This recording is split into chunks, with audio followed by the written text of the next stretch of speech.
வணக்க மக்களே, சற்றுமுன் கிடைக்கப்பட்ட தகவல் ஒன்று வெளியாகுள்ளதாம். அதிர்ச்சி மேல் அதிர்ச்சியா, அமித்ஷாவை சந்திக்கும் விஜய். பாஜக கூட்டணி இணைவா? தமிழக அரசியலிலே ஒரு அதிர்ச்சி தகவல். வாங்க வீடியோவை முழுமையாக காண்க. அதாவது தமிழகத்தில் அடுத்த ஆண்டு நடைபெறுள்ள 2026 சட்டமன்ற தேர்தல் ஒட்டிதான் அனைத்து கட்சிகளுமே தங்கள் கட்சி பணிகள் எல்லாம் தீவிரமாக மேற்கொண்டு வருகிறது. அந்த வகையில் தான் தமிழகத்தில் இரு பெருக்கட்சிகளான திராவிட கட்சிகளான அதிமுக, திமுக அதுக்கான வேலைகளை கட்சிகள் செய்து கொண்டு வருகிறார்கள்.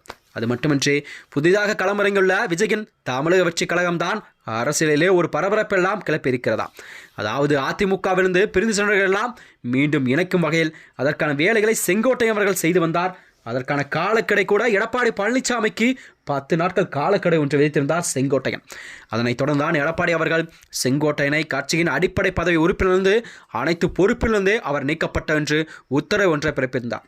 இந்த நிலையில் தான் செங்கோட்டையன் அண்மையில் தனது எம்எல்ஏ பதவியை கூட ராஜினாமா செய்துவிட்டு தமிழக வெற்றி கழகத்தில் இணைந்து கொண்ட செய்திதான் அரசியலிலே ஒரு பரபரப்பை எல்லாம் கிளப்பியிருக்கிறது. அது மட்டுமின்றி தமிழக வெற்றி கழகத்தில் செங்கோட்டையனுக்கு முக்கிய பொறுப்புகள் எல்லாம் வழங்கப்பட்டிருக்கிறதா. அதாவது ஈரோடு, கோபிச்செட்டிப்பாளையம், சத்தியமங்கலம், கோவை, கொங்கு மண்டலத்தை மொத்தமும் செங்கோட்டையனுக்கு அதில் முக்கிய பொறுப்புகள் எல்லாம் வழங்கப்பட்டிருப்பதாக செய்திகள் வெளிவந்தன. இந்த நிலையில் தான் தமிழக வெற்றி கழகத்தின் அடுத்த நகர்வு என்பது அரசியலில் ஒரு பரபரப்பாக இருக்கிறதா. அந்த வகையில்தான் சமீபத்தில் அதிமுக கட்சியில் நினைக்கப்பட்ட செங்கோட்டையன் விஜயின் தமிழக வெற்றி கழகம் கட்சியில் இணைந்தது என்பது ஒரு புதிய திருப்பத்தை ஏற்படுத்தியிருக்கிறது. அவருக்கு கட்சியில் முக்கிய பொறுப்புகள் எல்லாம் வழங்கப்பட்டுள்ளது. இது அரசியல் வட்டாரத்தில் பரபரப்பையும் ஏற்படுத்தியிருக்கிறதா. இந்த நிலையில்தான் அவருடைய விஜயின் அடுத்த கட்ட நகர்வு அரசியல் உன்னிப்பாக கவனிக்கப்படுகிறதா. செங்கோட்டையன் தாவைக்காக இணைந்தது அக்கட்சியில் என்டிஏ கூட்டணியில் இணைப்பதற்கான எனவும் திமுக தரப்பிலிருந்து கூறப்பட்டு செய்திகளாக பார்க்கப்படுகிறதா. இந்நிலையில் தான் விஜய் அவர்கள் அமித்ஷாவை சந்திப்பிருப்பதாக தகவல் வெளியாகியுள்ளதாம்.